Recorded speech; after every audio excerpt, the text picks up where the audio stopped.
24, s'il vous plaît. Et on va lire à partir du verset 13.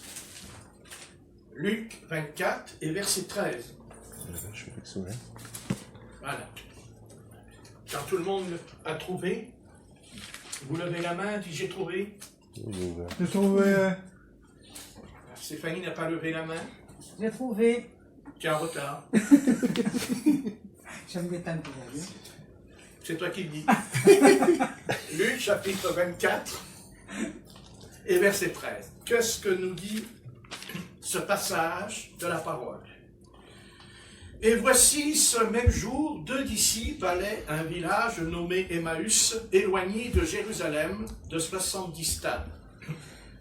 Et ils s'entretenaient de tout ce qui s'était passé. Pendant qu'ils parlaient et discutaient, Jésus s'approcha et fit route avec eux. Mais leurs yeux étaient empêchés de le reconnaître. Il leur dit, « De quoi vous entretenez-vous en marchant ?» Et ils s'arrêtèrent, l'air attristé.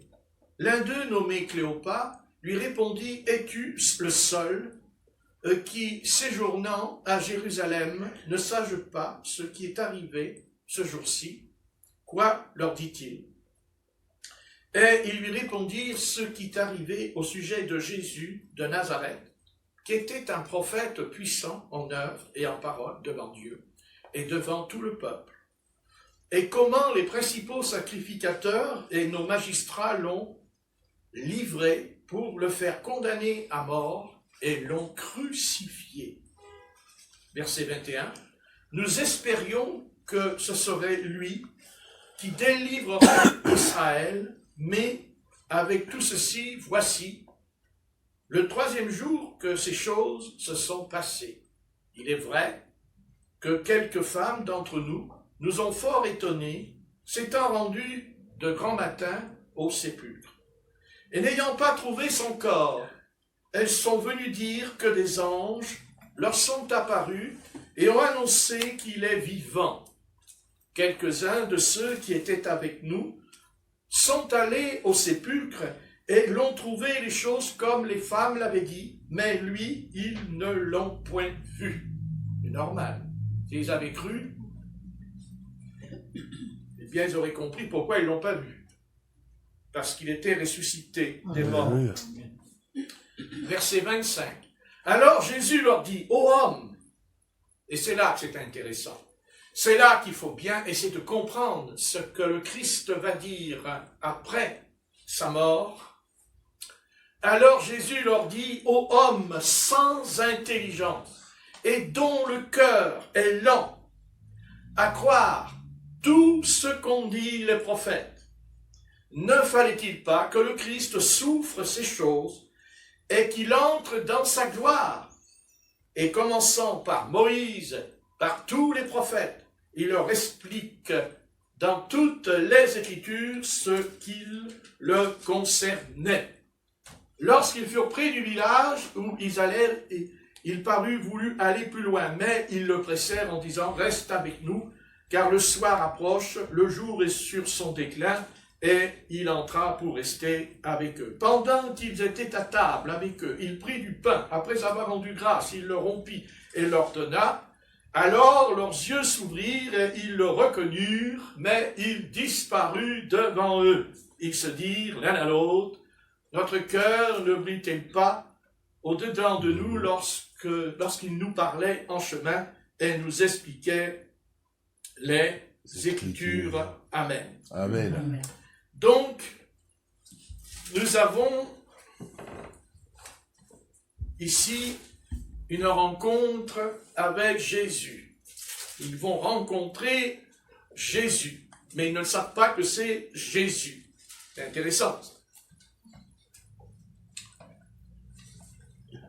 Dans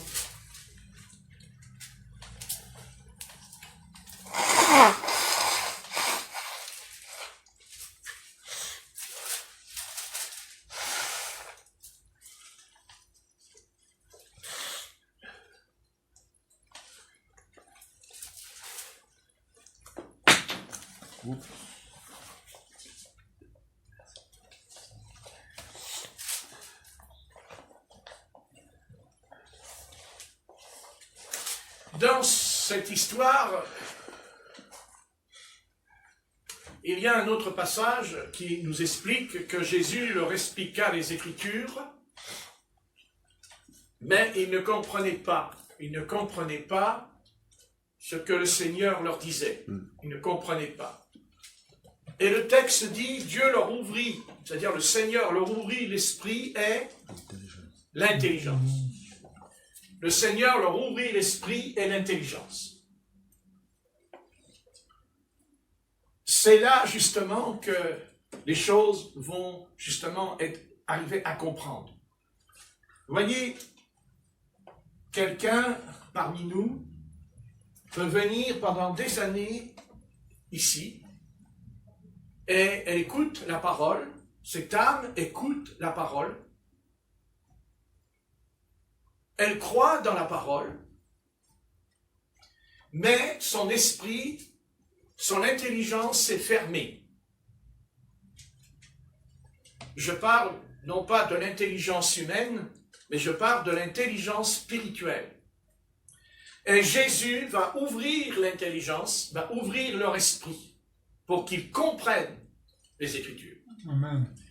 Et c'est le rôle du Saint-Esprit, c'est son rôle, c'est son mandat. C'est pour ça qu'il a été commissionné, qu'il a été envoyé sur la terre. On le sait, qu'il est dit que le Saint-Esprit nous conduira dans toute la vérité. L'apôtre Jean dira, nous avons reçu l'onction qui nous conduit dans toute la vérité. Mais on a tellement dit sur le Saint-Esprit des choses, on en a dit des choses sur le Saint-Esprit, on en a écrit des choses sur le Saint-Esprit. Il est un consolateur, il nous enseigne, il nous guérit, enfin, il nous fortifie, et c'est vrai. Mais le but, pourquoi Jésus baptise du Saint-Esprit ses disciples avant la Pentecôte? J'ai dit avant la Pentecôte, les disciples seront baptisés du Saint-Esprit. Il souffla sur eux et leur dit, recevez l'Esprit. C'est dans l'évangile de Jean. Il a fait ça quand il est ressuscité des morts. Quand il ressuscite des morts, il les convoque, il souffle sur eux et le Saint-Esprit vint sur eux. C'est passé avant la Pentecôte. Avant la Pentecôte. Avant la réception du Saint-Esprit à Jérusalem. Dans Acte 2. Dans cette réception, il ne nous est pas dit qu'ils parlaient en langue. Il n'est pas écrit qu'ils parlaient en langue. Il dit, le Seigneur souffla sur eux et leur dit, recevez le Saint-Esprit. Qu'est-ce qu'ils ont reçu? Ils n'ont pas reçu le parler en langue, ce n'est pas écrit. Cela est écrit dans Acte 2, 1 à 4. Ils parlèrent tous en d'autres langues. Mais alors, qu'est-ce qu'ils ont reçu? Eh bien, ils ont reçu ce que le Seigneur leur a dit sur le chemin d'Emmaüs. Il leur ouvrit l'esprit et l'intelligence.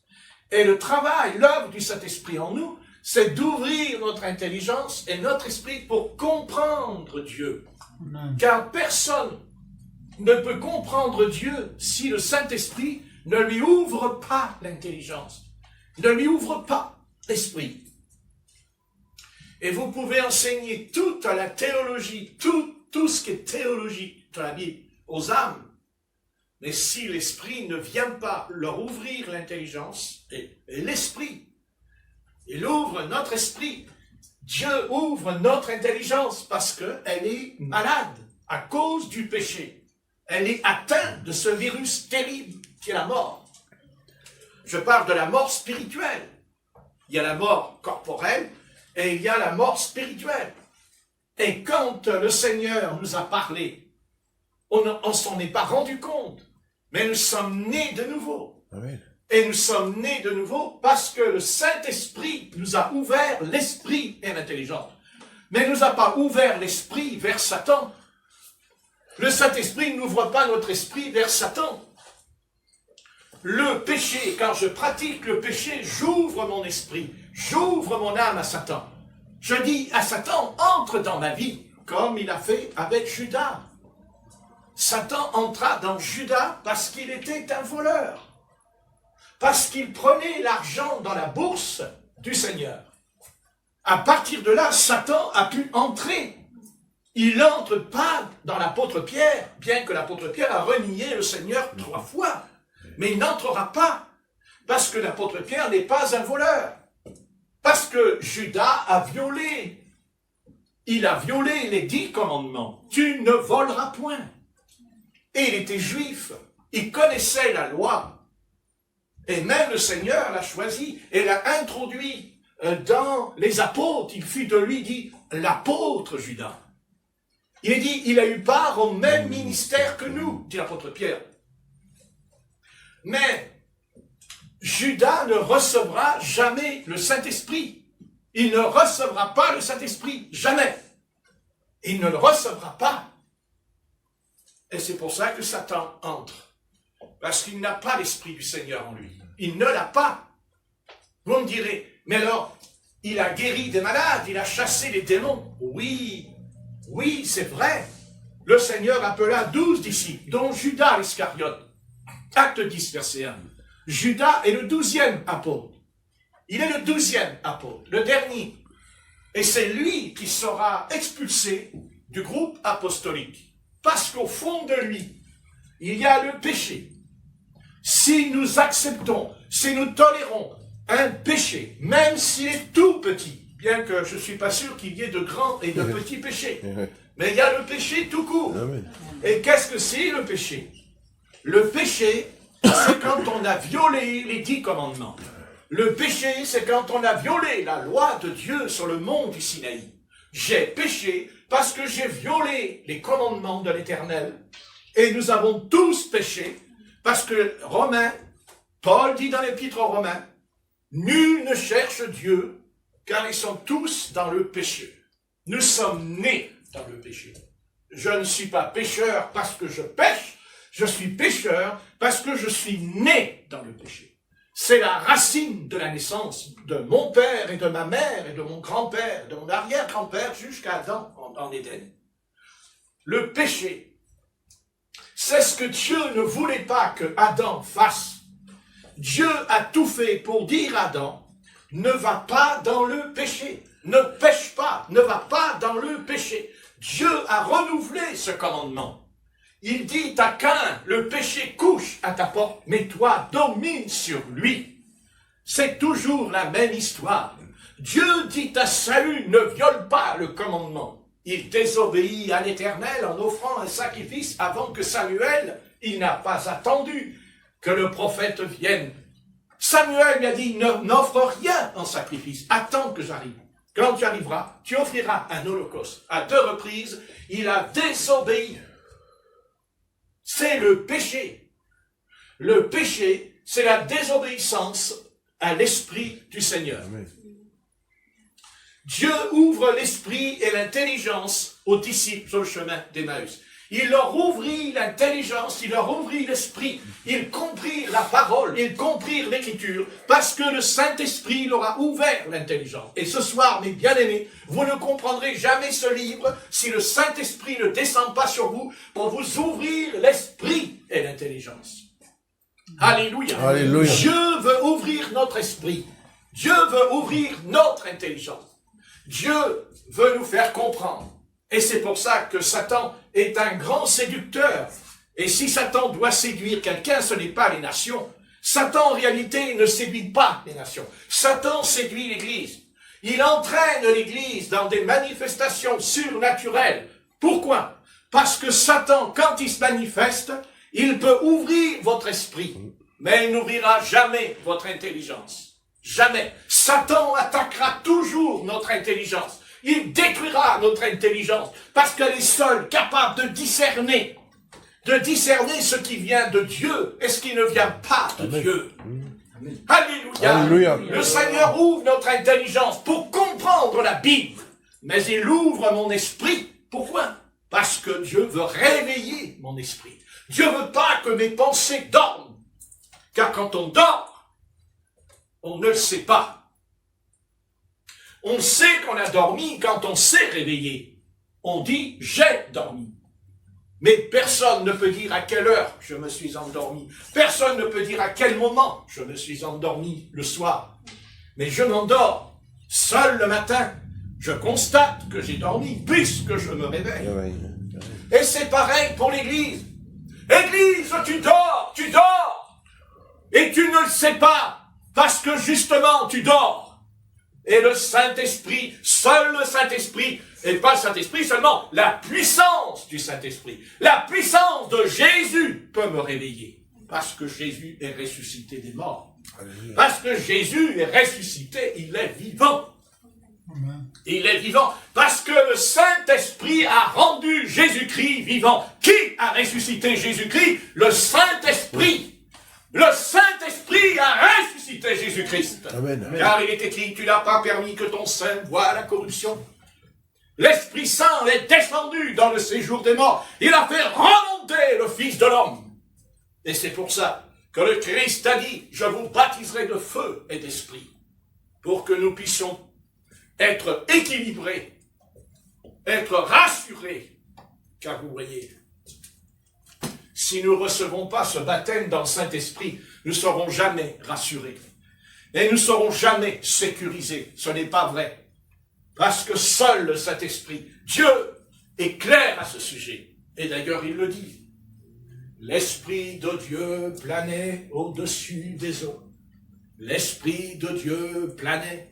La terre était informe et vide, le chaos, le néant. Mais Dieu, qui est esprit, est descendu par son esprit. Et ce soir, ce Dieu qui a créé le ciel et la terre, ce Dieu qui a créé les étoiles, Dieu a créé ces choses. Eh bien, Dieu, il dit, je veux venir habiter en toi. Je veux habiter dans ton corps. Je veux habiter dans ton âme. Je veux habiter dans ton être. Dieu, le Créateur, le grand Dieu qui créa cet univers immense, eh bien, il est capable de descendre et de rentrer en nous. Et pas seulement d'entrer, mais de rester éternellement en nous. Amen. Car on ne peut pas avoir la vie éternelle si on n'a pas Dieu en nous, puisque c'est lui qui est la vie éternelle en son Fils, Jésus-Christ. Alléluia. Parce que le Christ est venu. Le Christ est venu. Qui est le Christ? Qui est cet homme qui n'avait rien pour attirer nos regards? Il n'avait ni beauté, ni éclat. Savez-vous que Jésus-Christ n'attirait pas les regards? Ésaïe a dit, il n'a ni beauté. Ésaïe 53.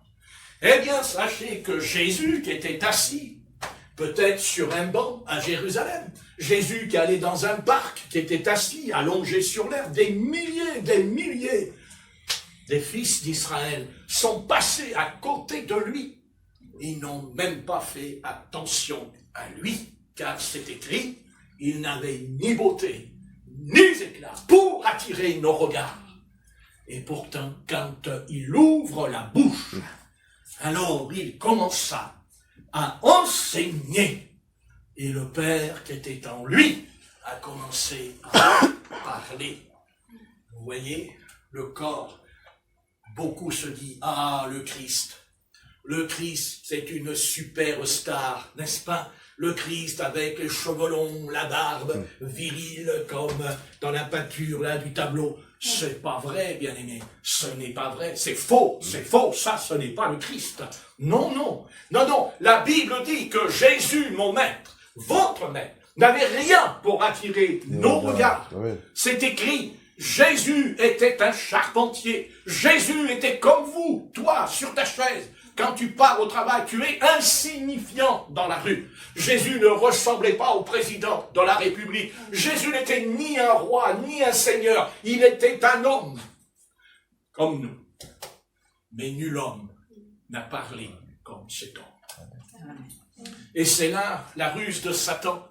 Parce que la parole nous dit que Satan, dans Ézéchiel 28, il est dit, tu étais beau. Il dit, par ta clarté, tu étais magnifique en Éden, tu étais plus sage que Daniel, dit l'Éternel au sujet de Satan, dans Ézéchiel 28, au sujet du roi de Tyr, mais pas le Christ. Le Seigneur Jésus, quand il est venu, il était comme Georges, comme moi, comme Nicolas, comme toi, simplement un homme. Tu passais dans la rue, tu aurais même pas dit bonjour, tu aurais même pas fait attention à lui. Et si, bien aimé, je peux vous le garantir. Et c'est certain, et peut-être même que Jésus avait les cheveux très courts, puisque Paul a dit, c'est une honte pour l'homme de porter des cheveux longs. Ça vous dit quoi, ce Jésus-là, hein? Vous voyez un petit peu, quand Paul dit que c'est une honte, et vous croyez que le Christ portait des cheveux longs, alors que le Paul, il dit le contraire. Est-ce que Paul aurait contredit le Christ, et le Christ aurait contredit l'apôtre Paul? Non. Eh bien, Jésus, c'était quelqu'un d'insignifiant. Et pendant 30 ans, personne ne lui adressera la parole, personne ne lui posera des questions dans le domaine religieux, spirituel. Ce n'est qu'à l'âge de 30 ans, il fera comme toi, comme moi. Il ira vers les eaux du baptême. Lui, le Fils de Dieu, qui est descendu du ciel. Parce que, vous voyez, le Christ, c'est un être à part, c'est un être unique. Parce qu'il a quitté la gloire de son Père, il a quitté le ciel, il a quitté la beauté du paradis, il a sorti du paradis où il y avait les anges, les archanges, les séraphins. Il y avait la gloire de Dieu et ce Fils-là est venu, il est descendu, il est venu jusqu'en bas, il s'est humilié jusqu'en bas. Et il a tout quitté. Et pour nous, c'est facile, parce que nous sommes nés dans le péché. Mais lui, non. Il était le Saint de Dieu. Et pourtant, il a dû supporter, endurer. Pendant 33 ans et demi, il a regardé les hommes se conduire comme des voyous, comme des délinquants. Et la pire douleur qui lui est arrivée, c'est le monde religieux qui l'a méprisé, rejeté et crucifié. Ce n'est pas vrai. Car ce n'est pas Pilate. Pilate a tout fait pour le sauver. Mais c'est la religion qui a voulu détruire ce Jésus de Nazareth, parce qu'il n'avait ni beauté, ni éclat pour attirer nos regards. Et afin de montrer à Pilate que ce n'était qu'un homme, eh bien le Christ avait déjà été fouetté, il avait été battu, on lui avait craché à la visure, on lui avait arraché sa barbe, on lui avait fait tout. Et il arrive devant Pilate, c'est un homme brisé, c'est un homme cassé en deux. Et pourtant, quand Pilate le voit, il lui pose des questions et il répond. Il lui répond, j'ai 12 légions d'anges à mon service. Et il ne les a pas appelés. Il aurait pu les appeler. Elles seraient descendues du ciel et ils auraient pulvérisé le peuple d'Israël. Mais le Christ, il a dit non, Père, ne le fais pas. Je ne suis pas venu pour ça. Je suis venu pas seulement pour sauver Israël, mais pour me sauver moi, Patrick, pour te sauver toi ce soir. Il a payé le prix de la rançon, dit le prophète Ésaïe, il a raison. Il a payé le prix, dit il a été puni à notre place. Il a été puni sur cette croix, qui est une croix romaine. C'est la croix des Romains, de l'Empire romain dans lequel nous sommes assis ce soir, qui est l'Europe. C'est cet empire-là qui s'est débarrassé du Christ, n'est-ce pas? Mais lui, il est venu, il a été humble, il a été doux, rempli toujours d'amour et de compassion. Et vous voyez, ce soir encore, eh bien, tant que l'Église ne sera pas enlevée de la terre, tant que le corps de Christ, parce que nous sommes le corps de Christ, nous ne sommes pas une dénomination religieuse, nous ne sommes pas une organisation dénominationnelle, nous sommes des membres du corps de Christ, car le Christ habite en nous, mais par son esprit. S'il n'y a pas l'Esprit Saint en nous, nous ne sommes pas le corps de Christ. Non. C'est parce que l'Esprit nous a baptisés, qu'est-ce que dit Paul? Pour former un seul corps, le corps de Christ. L'apôtre Paul dira dans les Corinthiens, au sujet des dons spirituels, au sujet des ministères, il dira, nous sommes membres de ce corps. L'un est la jambe, l'autre est le nez, l'autre est la bouche. Et l'apôtre Paul dira, Si tu es la jambe, tu ne peux pas dire « je n'ai pas besoin du bras » et le bras ne peut pas dire « je n'ai pas besoin de l'oreille ». Vous avez un corps. S'il y a l'oreille qui ne fonctionne pas, vous allez avoir des soucis tout à l'heure. Hein? Eh bien, le corps de Christ fonctionne parce que, vous voyez, il faut revenir. Il faut revenir à ce Jésus de la Bible. Non pas le Jésus des catholiques, non pas le Jésus des protestants. Les catholiques romains ont présenté Jésus-Christ, les protestants ont présenté Jésus-Christ, les pentecôtistes, les baptistes, les méthodistes et toute la bande. Vas-y, Et alors ils présentent le Christ, mais alors il y a un problème. C'est que chacun ne présente pas le même Christ. C'est quand même curieux qu'il n'y a qu'un seul roi et un seul Seigneur, mais il y a une multitude de corps. Mais c'est faux. Le corps de Christ, il n'est pas divisé, il n'est pas fragmenté. Le corps de Christ, il est uni par la parole d'abord, le Verbe, et c'est ce qu'était le Christ. Il était le Verbe. Il était le Verbe. Et il est devenu chair, il est devenu homme. Il a quitté la gloire du ciel. Il est venu et il est devenu un homme comme ça, un homme. Il était le Seigneur Tout-Puissant. Il est devenu un homme. Un homme qui un jour, qui était avec ses disciples, il a vu un puits, le puits de Jacob. Il s'est arrêté, il a dit, on s'arrête s'il vous plaît. Moi j'aurais été Jésus, j'aurais dit, les gars, on s'arrête 2 minutes. On va faire une pause. Ils se sont arrêtés. Et dès qu'ils se sont arrêtés, il y a les disciples, ils ont dit, mais qu'est-ce qu'on va manger? Vous n'avez pas lu? Qu'est-ce qu'on va manger? Ouais. Alors ils se sont levés, ils sont partis, ils ont quitté le Christ. Il n'y en a pas un qui est resté avec lui. Hein. Ils l'ont laissé tout seul, là, au bord du puits. Hein. Ouais. Il était fatigué, dit le texte. Eux, ils n'étaient pas fatigués, eux. Hein. Ah non, non, non, non. Marqué, pour aller acheter à manger, il ne faut pas être fatigué. Hein. Il faut être en bonne santé pour acheter à manger. Hein. Et alors, ils sont partis acheter à manger. Ça, c'était la chair.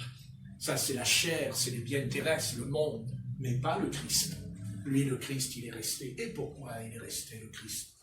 Il n'est pas dit qu'il n'avait pas faim, il n'est pas dit qu'il n'avait pas soif. Il avait soif, puisqu'il a dit à la Samaritaine, quand elle est arrivée, il lui a dit, tu peux me donner un petit peu d'eau, là?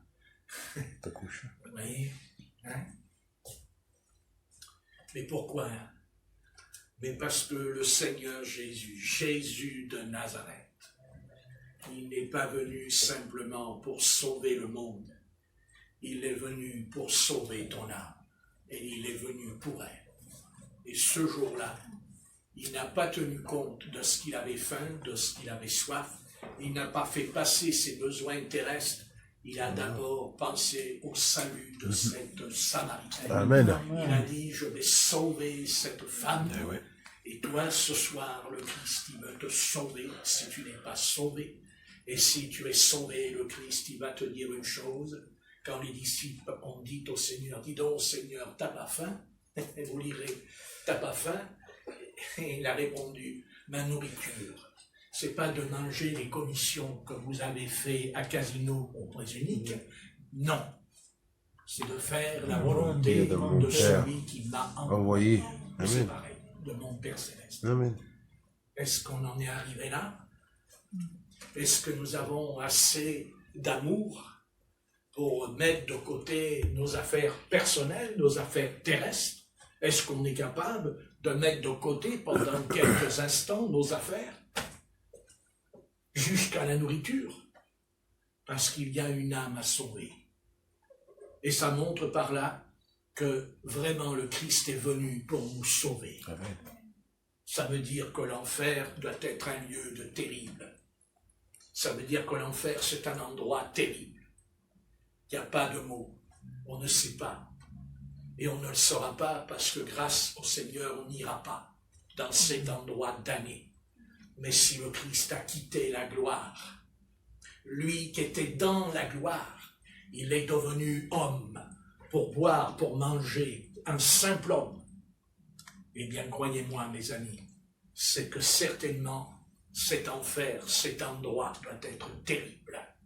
Et que le Christ est venu pour sauver. En tout cas, il est venu sauver ce jour-là. Il n'a pas sauvé la foule, D'ailleurs, la foule ne s'est jamais convertie, hein. Il suivait. Ouais. Et tant qu'il a fait des miracles, il Il n'y a pas de problème, Ah ouais. on va le suivre. Quand il a multiplié les pains et les poissons, tout le monde était d'accord. Ouais.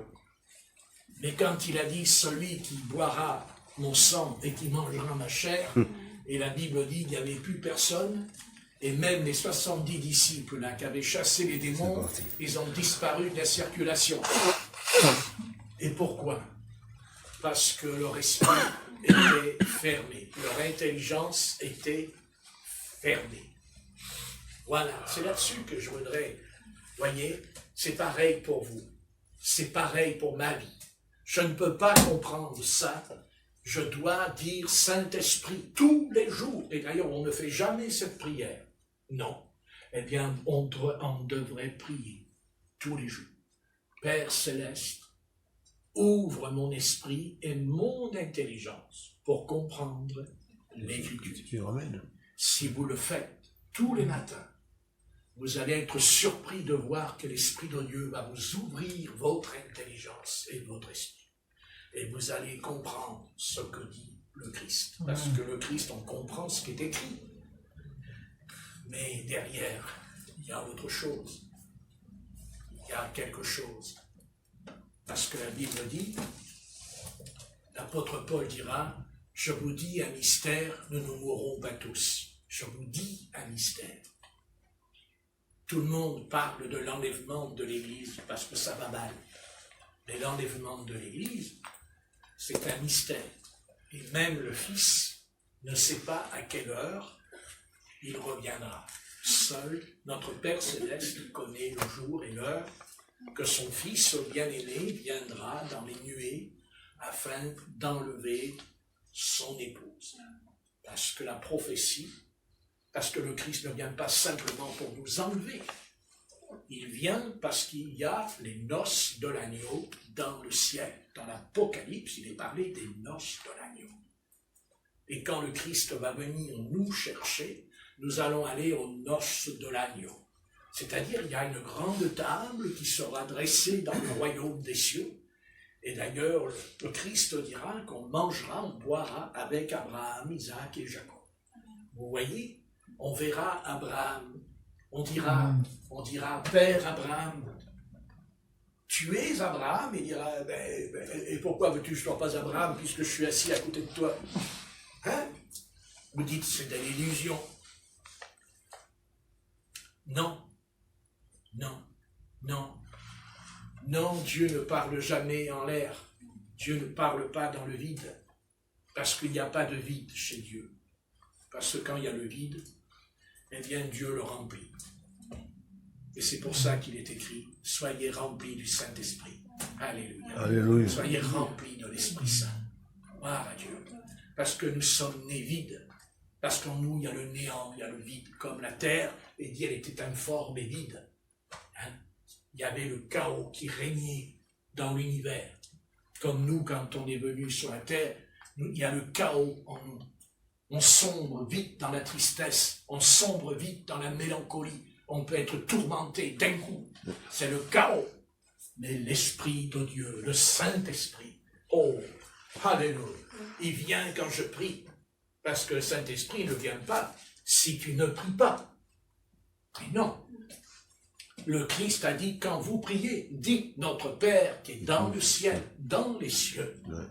Et bien sûr, qu'est-ce qu'il dit, la prière? Que ta volonté soit faite sur la terre et dans le ciel. Et moi, je rajoute, et que ta volonté soit faite dans ma vie. Amen. Alléluia. Alléluia. Que ta volonté soit faite dans...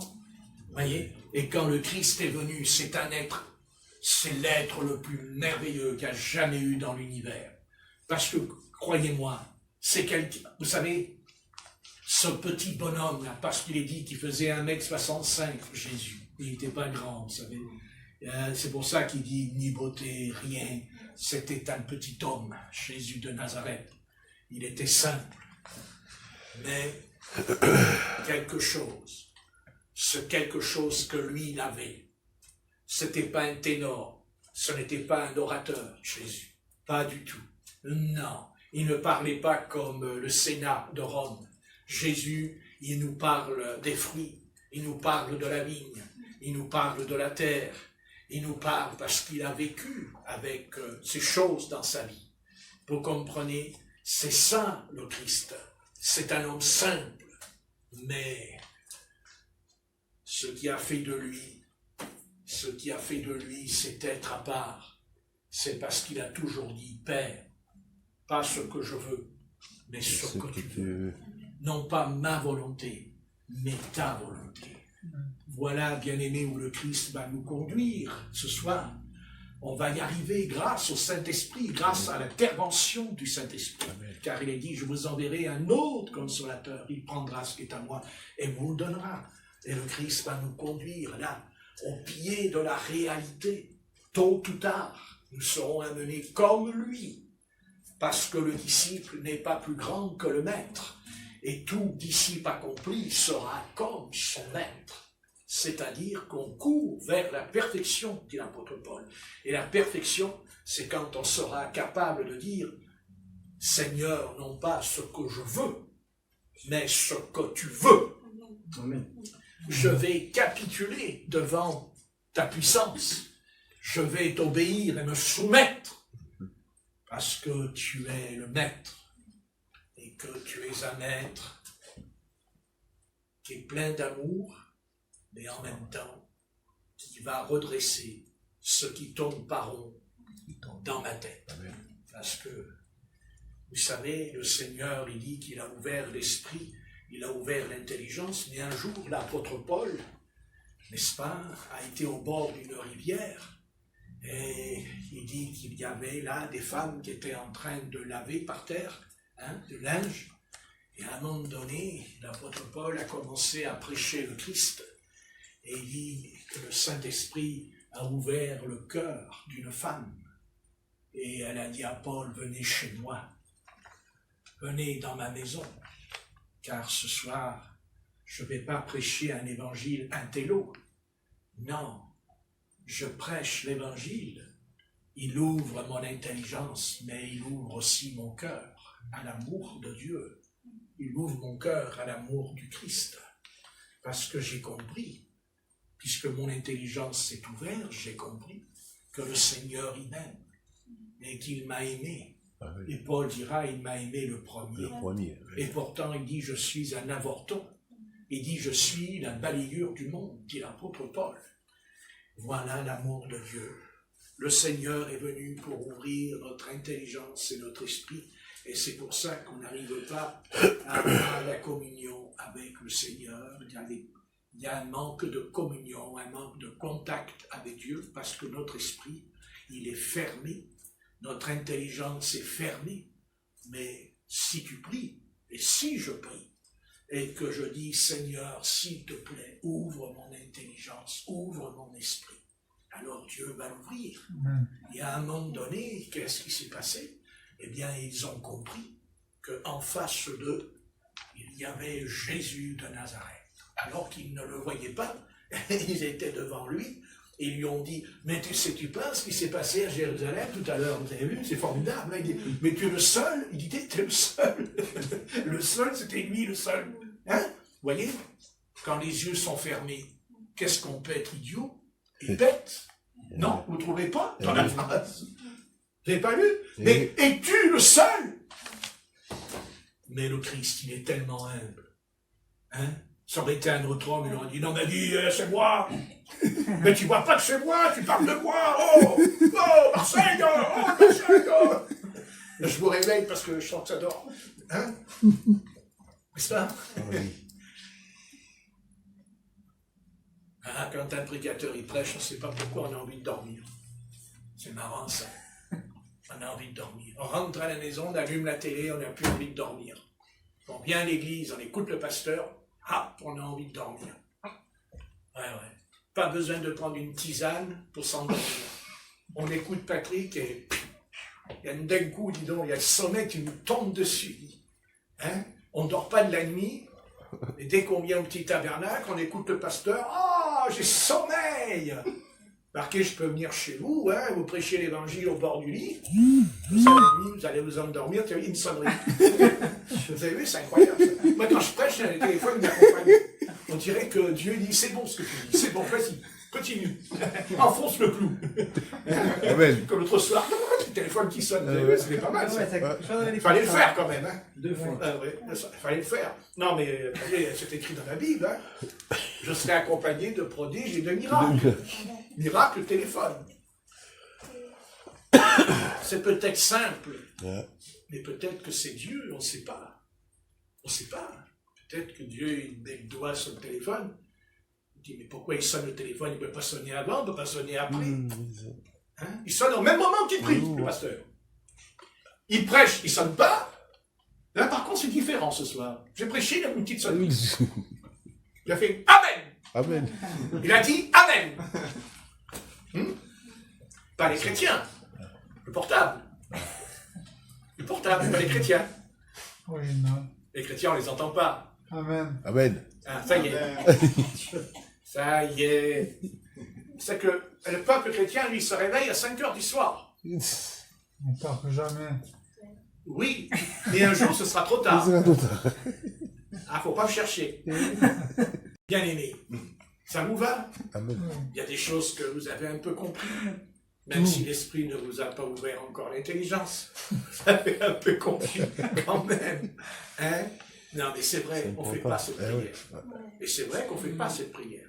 Et je pense qu'on devrait la faire pour nous, mais pour les autres. Pour notre prochain, on devrait le faire. Ouais, c'est vrai ça. Hein? C'est écrit. Il leur ouvrit l'esprit et l'intelligence. Et Dieu m'a fait comprendre, parce que c'est Dieu qui m'a fait comprendre. Il m'a dit, mais qu'est-ce que tu veux leur faire comprendre? Hein? Je ne parle pas pour vous, je ne vais pas vous abaisser, je parle pour ceux qui dehors. Qu'est-ce que tu veux qu'ils coupent? Bien que, on ne sait pas. Mais je veux dire que, certainement, que des fois, il y en a, c'est long. Ils sont lents. Il dit, lents à croire. Lents à croire ce qu'ont dit les prophètes. Et c'est vrai qu'on est tous comme ça, voyez. Mais c'est normal. Parce que la réponse, c'est, notre intelligence est fermée. Si la porte est fermée, on ne peut pas rentrer. Eh bien, c'est pareil avec les affaires du Seigneur. Les âmes ne peuvent pas comprendre le baptême. On dit, mais il faut prendre le baptême. Elle vous regarde, elle dit oui. Bon. Elles peuvent le prendre même pour vous faire plaisir. Mais c'est faux. C'est faux. Il ne faut jamais faire quelque chose qu'on ne comprend pas. Il faut faire quelque chose qu'on comprend. On dit souvent, ah mais c'est pas grave, tu comprends pas, si tu obéis, c'est pas grave, de toute façon tu as obéi. Non, c'est faux. Jésus n'a jamais dit qu'il fallait obéir sans comprendre. C'est pas ce que dit Jésus ici. C'est pas vrai. Jésus ne les a pas invités à croire en lui sans qu'ils comprennent. C'est ça l'erreur, aujourd'hui. Et ça, c'est une erreur très grave, qui s'est passée dans l'Église pendant des siècles. Le Seigneur veut qu'on comprenne. Et il le dit à ses disciples, avez-vous compris ce que je vous ai dit? Quand il leur parle des 4 terrains, quand il parle de la semence, des oiseaux, de ça, il dit, est-ce que vous avez compris ce que je vous ai dit? Non, on n'a rien compris. Alors, il dit, il leur expliqua. C'est-à-dire que de la parabole, il va changer et il leur explique la parabole. Il ne dit pas, je vous balance une parabole et puis débrouillez-vous avec. Non. Et il leur dit, est-ce que vous avez compris? Et c'est ça qui est important. Si tu n'as pas compris, c'est grave. Bien sûr que c'est grave si tu n'as pas compris. Si ça fait des années que tu es converti en Christ, que tu connais tout, mais tu n'as pas compris, c'est grave. Et je crains que, malheureusement, l'Église de cet âge, dans l'âge dans lequel on est, je crois que la plus grande faiblesse de l'Église aujourd'hui, c'est qu'elle ne comprend pas ce que Dieu lui a dit. Ou alors elle fait semblant de ne pas comprendre aussi. Ça aussi, ça existe. Hein? Faire semblant de ne pas comprendre. C'est-à-dire hypocrite. On est hypocrite, comme les pharisiens. C'est-à-dire qu'en fait, on a compris, mais on fait comme si on n'a pas compris. Mais aussi, on a compris, parce qu'il faut faire attention, il ne faut pas croire qu'on ne comprend pas non plus. Mais ça ne nous arrange pas. Parce qu'on accepte aussi de Dieu les choses qui nous arrangent, qui font nos affaires. Parce qu'il faut faire attention, nous aimons faire des affaires. C'est dans notre nature.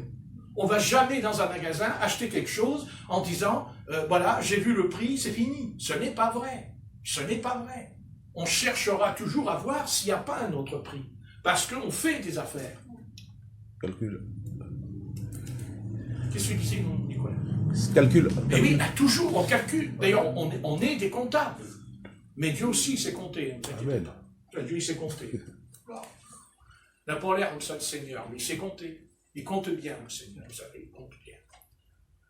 Mais nous aussi, on compte. On compte, mais par intérêt. Alors que Dieu ne compte pas par intérêt. Il compte pour sauver. C'est différent. Lui, Dieu, c'est l'être. On dit, qui est Dieu? Voilà, on va vous poser une question. On va dire, qui est Dieu?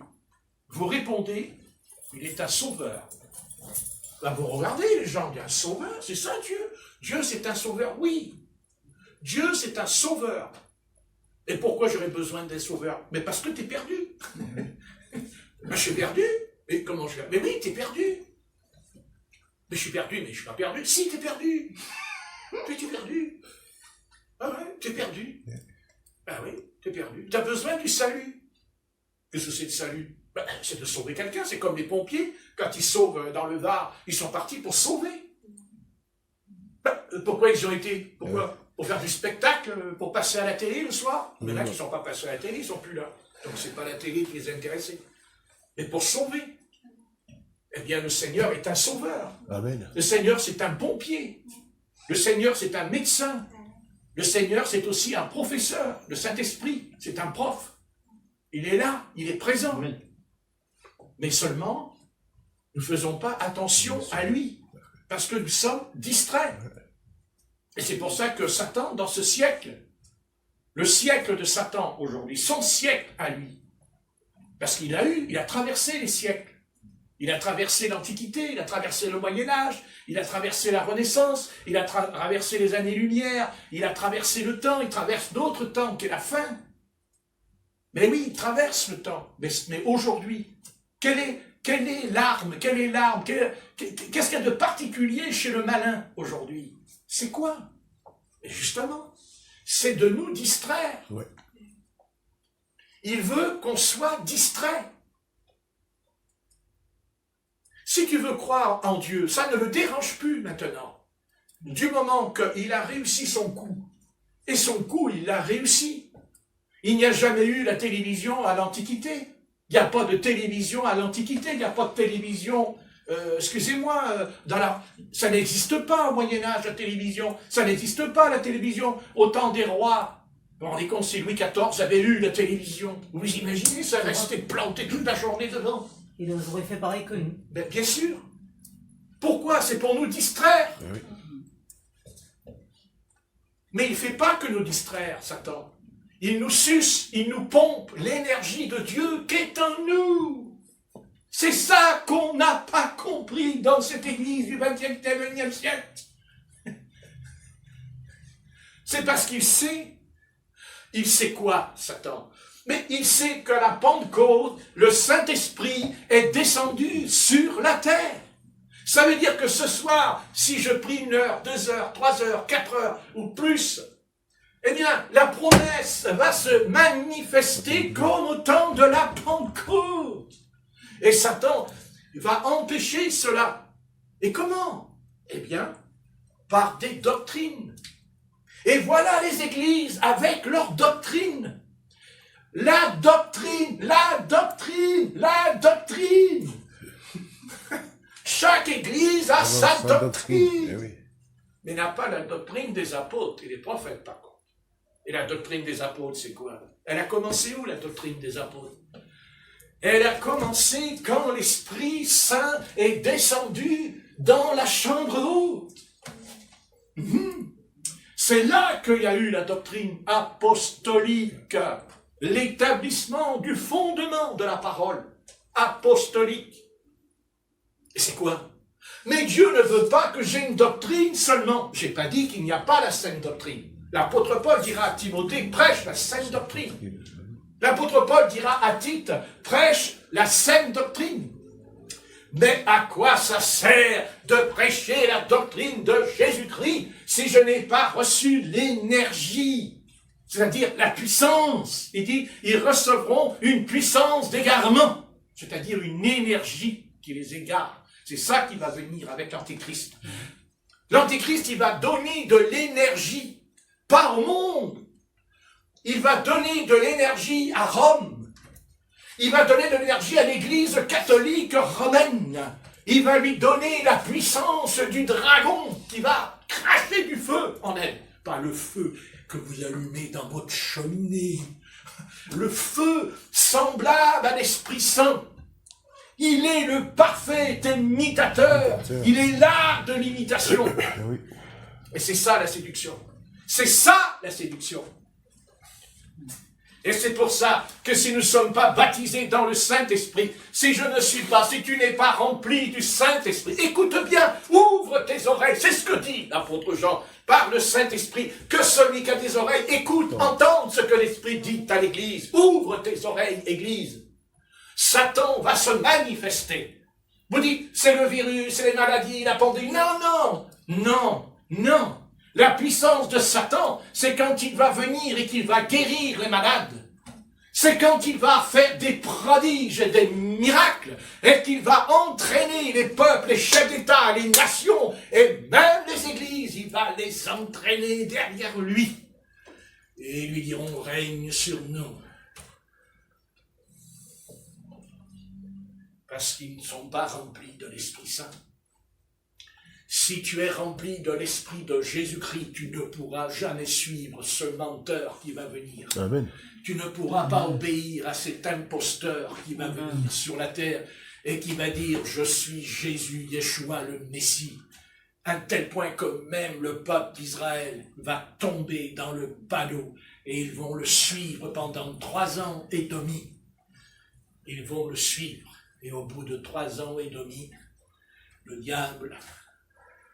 Eh bien, Dieu va lui enlever son vêtement, il va lui enlever parce que le diable se déguise en ange de lumière, dit la parole. Il se déguise en ange de lumière. Quand je pense que tout le monde voit Satan là, dans ce qui se passe en ce moment, mais c'est bien aimé. Le vrai Satan, c'est celui qui se déguise en ange de lumière. C'est celui qui viendra vers vous et qui dira « Je suis le Christ, le Fils de Dieu. Et regarde, tu es malade, je mets tes mains sur ta tête et au bout d'1 minute, tu n'as plus rien. » Et tu vas dire « Mais alors, le Seigneur est revenu. » Vous dites « C'est pas vrai. » Si. Mais si, c'est ce qui va se passer bientôt. Parce que vous voyez, je vous ai dit tout à l'heure, pourquoi il y a le virus sur la terre? Pourquoi il y a le virus? Pourquoi il y a la pandémie sur la terre? Parce que la parole de Dieu dit que Satan va descendre sur la terre animé d'une grande colère. En même temps, il est parlé de la parabole des 10 vierges. Ils disent qu'elles se sont endormies, mais dans la nuit jaillit un cri, et les 10 vierges se réveillèrent. Mais pendant que l'épouse se réveille, pendant que les 5 vierges, pourquoi elles sont enlevées? Parce qu'elles avaient pris de l'huile dans le vase. Bon sang de bon sang, est-ce qu'on va arriver à comprendre cette parole de Matthieu 25? Mais quel drame il va y venir sur la terre, mon Dieu, combien des millions de chrétiens n'auront pas d'huile dans la lampe? Je n'ai pas dit qu'ils n'ont pas le Christ, mais ils n'auront pas pris de l'huile dans la lampe. C'est-à-dire l'esprit ne leur a pas ouvert l'esprit et l'intelligence pour se préparer à l'enlèvement dans les nuées, à la rencontre de Jésus-Christ qui revient des cieux. Alléluia. Alléluia. Vous comprenez? Mais pendant que le Christ va déclencher ce fameux réveil, et ce réveil, il va venir, la pandémie va déboucher sur un terrible réveil du Saint-Esprit, mais parce que le diable, lui aussi, il va venir et il va apporter le réveil en disant « C'est moi le Messie, c'est moi le Christ ». Il fera des prodiges et des miracles, mais en face de lui, il y aura l'épouse de Christ, l'épouse de Jésus. Et là, l'époux qui est en elle va manifester la puissance de Christ à un tel point que la confrontation aura lieu entre Satan et le Christ. Les païens le verront, les nations le verront. Croyez-moi, bien-aimés, le réveil qui va venir, c'est un réveil unique en son genre. Nul réveil n'a existé dans l'histoire de l'humanité. Jamais. Parce que l'Éternel est un Dieu plein d'amour. Et que Dieu, avant d'en finir avec l'humanité, il va leur dire, écoutez bien maintenant, vous allez disparaître, ça je vous le garantis. Il ne restera qu'un petit groupe. Et ce petit groupe se trouvera uniquement sur la terre d'Israël. C'est le seul coin qui échappera au cataclysme qui va venir. Et croyez-moi, il n'y aura pas qu'un cataclysme. Il y aura les tempêtes. Il y aura les étoiles qui tomberont du ciel, le soleil qui devient noir, dit la Bible, dans Joël 2, c'est pas vrai? La lune qui deviendra du sang. C'est qu'à lire dans Luc. La parole de Dieu nous parle qu'il y aura des signes dans le ciel. Les nations, il dit, seront dans l'angoisse et dans la terreur de ce qui va venir, bien-aimés. La petite tempête, c'est de quoi? C'est du petit lait. Parce qu'ils ne savent pas encore que le soleil va s'en mêler dans le ciel, que la lune va s'en mêler, que les étoiles, la Bible dit, les éléments se dissoudront avec fracas, et les habitants de la terre seront dans la terreur. Alors l'Éternel, Dieu d'Israël, Dieu tout-puissant, éternel Dieu de mes pères, va venir, il va descendre, et il va dire, écoutez, je peux encore faire quelque chose pour vous. Je vais vous montrer ce que je n'ai jamais montré aux hommes. Je vais vous montrer que Satan existe. Et vous verrez que quand il y aura les réunions, les démons qui sont dans les hommes, femmes possédés par les puissances de Satan vont sortir des êtres humains. Amen. Et les chefs d'État viendront. Les pasteurs viendront, les prophètes viendront voir le réveil de l'épouse. Ils ne comprendront pas, parce que leur intelligence et leur esprit sera fermés à ce moment-là. Mais ils le verront de leurs propres yeux. La confrontation aura lieu, il n'y a pas de doute. Le combat, la lutte infernale, le jour où la lumière va réellement éclater aux yeux des peuples de la terre. Et Dieu dira aux nations, écoutez, voilà maintenant, je vous donne une dernière chance. Soit vous me choisissez, soit vous allez auprès de cet infâme imposteur, menteur, séducteur. Et Dieu va leur montrer, car Dieu ne frappe jamais sans qu'il y ait la justice qui descend sur la terre. Amen. Dieu est l'être le plus juste qui existe dans tout l'univers. Il y a en lui point d'injustice, point d'iniquité, dit l'Écriture. Il est l'Éternel, le Dieu droit, intègre. Il va ni à gauche, ni à droite. Il suit toujours la ligne de la sainteté, car il est 3 fois saint. Il est pur. Et Dieu dira, voilà, vous avez une décision à prendre. Il va falloir prendre une décision, parce que maintenant, la récréation est terminée. Et la récréation est terminée, vous voyez. Et déjà, Satan a commencé à museler l'humanité avec le masque. C'est quoi? C'est être muselé. C'est pour être, ne peut pas parler. Il essaye de nous lier parce qu'il ne veut plus qu'on parle. Vous n'avez pas remarqué? Il ne veut plus qu'on parle parce qu'il a peur de la parole. Parce qu'il a peur de la parole, car cette parole qui est écrite, elle a d'abord été verbale avant de devenir l'écriture. La parole, elle n'est pas écrite instantanément, elle a d'abord été parlée avant. Et ce sont les narrateurs, les scribes qui ont transcrit avec l'Esprit de Dieu. Ils ont écrit, mais avant, la parole avait parlé. D'abord, c'est écrit au sujet d'Élie. Élie dit à ma parole, il n'y aura pas de pluie pendant 3 ans et demi. À ma parole. Et cette parole de Dieu ne se trompe jamais. Et Dieu, c'est vrai qu'il va envoyer un terrible châtiment sur les hommes, mais avant de le faire, il va leur tendre la perche. Il va leur tendre une dernière fois le Seigneur créateur. Il va dire, écoutez, mais essayez d'écouter ce que je vais vous dire. Parce que maintenant, c'est fini. C'est la fin. La L'apôtre Paul dit dans les derniers jours, qu'est-ce qu'il y aura dans les derniers jours? Il n'y aura pas que la lune, il n'y a pas que le soleil. Il dit les enfants seront rebelles à leurs parents. C'est pas vrai ça, Timothée chapitre 4. Amen. Pardon, Timothée 3. Vos enfants seront rebelles à leurs parents. Hein? Il y aura partout de l'injustice, des moqueurs, des railleurs. N'est-ce pas? Eh bien, Dieu, malgré tout, il va essayer, il va tenter. Il va tout faire pour dire voilà. Ça veut dire par là que rien n'est déterminé dans la Bible. Jamais. Amen. C'est à nous. C'est à nous de changer.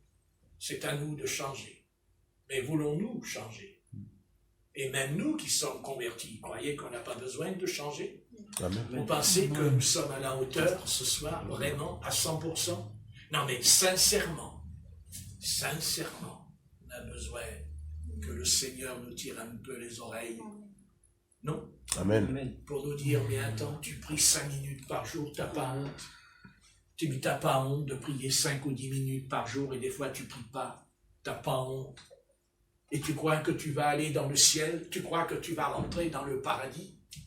Mais écoutez, mais c'est pas possible d'être aussi aveugle.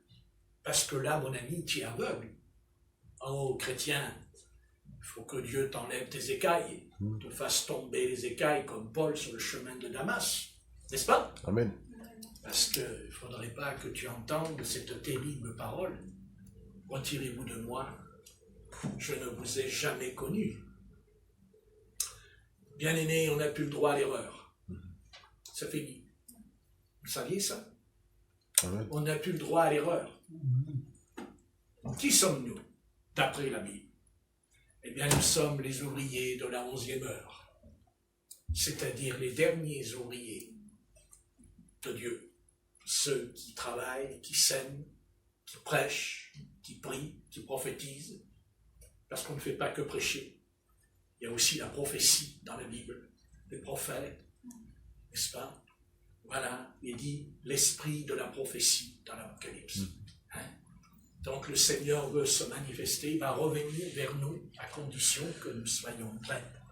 Et Dieu nous donnera don de prophétie, don de parler en langue, don d'interpréter les langues, don de guérir les malades, non pas pour être grand, mais parce que la Bible dit que la véritable Église de Christ, elle aura tous les dons, elle aura tous les ministères apostoliques avant que le Christ revienne.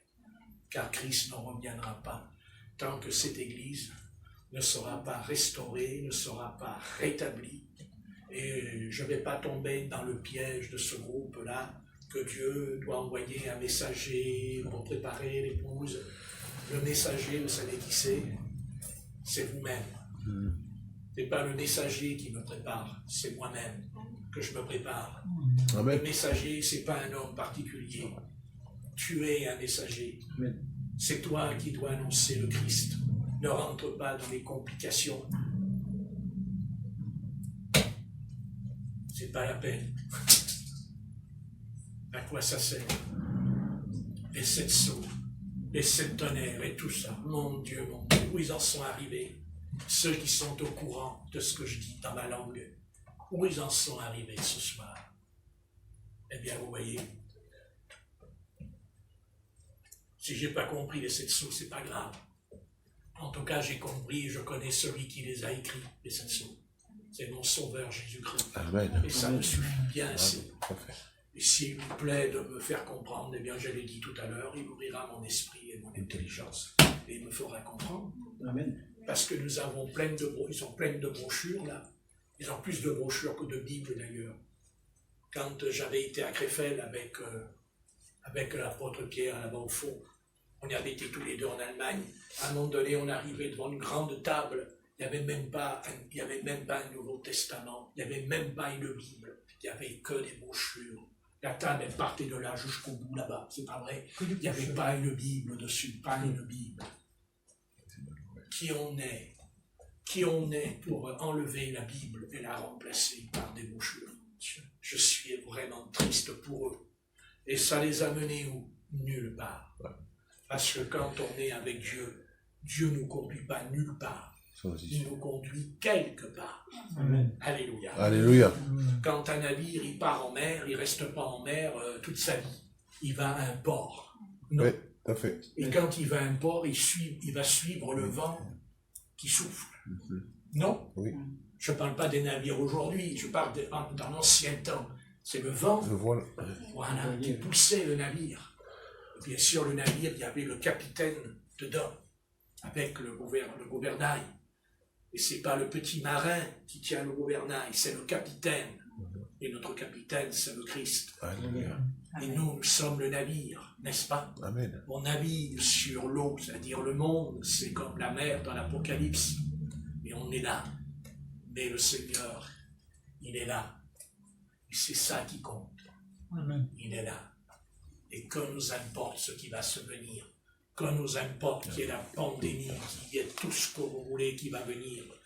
Nous avons nos yeux rivés sur le divin capitaine de Christ. Amen. Nous avons le regard tourné vers le Seigneur Jésus. Et pas seulement avec la bouche.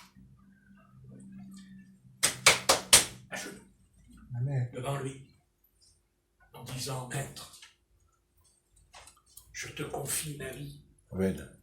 je te confie mon destin, je t'apporte ma vie.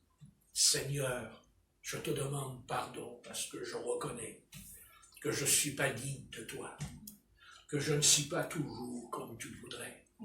Pardon, Seigneur, parce que je ne prie pas assez. Même si tu pries, on ne priera jamais assez. N'est-ce pas? Amen. Parce que je suis comme les disciples dans le jardin de Gethsémani. Quand le Seigneur priait à 3h30 du matin, il dit que les disciples dormaient. Et le Seigneur, il était tout seul en train de prier avec son Père Céleste et eux, ils dormaient. Et pourtant, le Seigneur les avait choisis pour un plan précis. Mais le Seigneur, à un moment donné, il a dit, ça suffit. Il a dit, réveillez-vous, debout. Et heureusement qu'il leur a dit de se lever. Hein. C'est pourquoi? Parce que quelques heures plus tard, il y a des soldats avec des brigands, avec des bâtons à la main, ils sont entrés dans le jardin pour les massacrer. Imaginez-vous qu'ils étaient en train de dormir. Qu'est-ce qui serait passé? Ils auraient pris un coup de gourdin sur la tête, ils ne se réveillaient plus les gars, dis donc. Mais ils étaient réveillés. Le Seigneur a dit, réveillez-vous. Mais qu'est-ce qu'il leur a dit?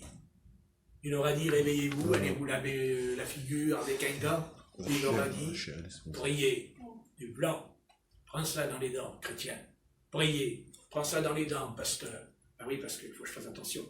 Hein? Non, mais je me lave les dents, ne vous inquiétez pas. Ah. Donc, hein? C'est pas vrai? Priez. Et pourquoi? Pourquoi le Seigneur il a dit prier? Pourquoi le Seigneur il me dit toujours ça en moi? Pourquoi? Parce qu'il m'a fait comprendre ça. Il m'a dit, la chair est faible. Ton esprit est bien disposé, mais la chair. Là maintenant, je suis bien disposé. Mais tout à l'heure, hein? Tout à l'heure, ce ne sera pas l'heure, évidemment. C'est pas la même heure. Parce que chaque heure qui s'écoule nous rapproche du départ. Là maintenant, là, on est plus près du départ que quand on est arrivé tout à l'heure. Ouais. Est-ce qu'on le réalise? Chaque minute hein, qui passe à l'aiguille, c'est un moment en moins pour nous, pour rester ici sur cette terre, on va partir. Ouf. Non, mais qu'un comique. Donc, mais c'est la famille. Donc, on va prier le Seigneur maintenant. Allez, chacun. On va avoir un petit quart d'heure de prière. Il est 5h30. C'est pas trop tard. Et puis si c'est trop tard, si ça ne vous plaît pas, eh bien c'est pareil. Et vous ferez ce que je vous dis. Et si ça ne vous plaît pas, ben, vous rentrez à la maison et puis allez retrouver votre poste de télé. Et puis vous expliquerez dans le paradis. Croyez-moi, vous ne risquez pas d'entrer avec votre télévision dans le paradis. Alors, passez du temps dans la prière. Après, vous pouvez regarder la télé. Mais on ne fait pas passer la télé avant la prière. On ne fait pas passer... On fait passer d'abord les choses de Dieu en premier. Et après, le Seigneur nous accorde.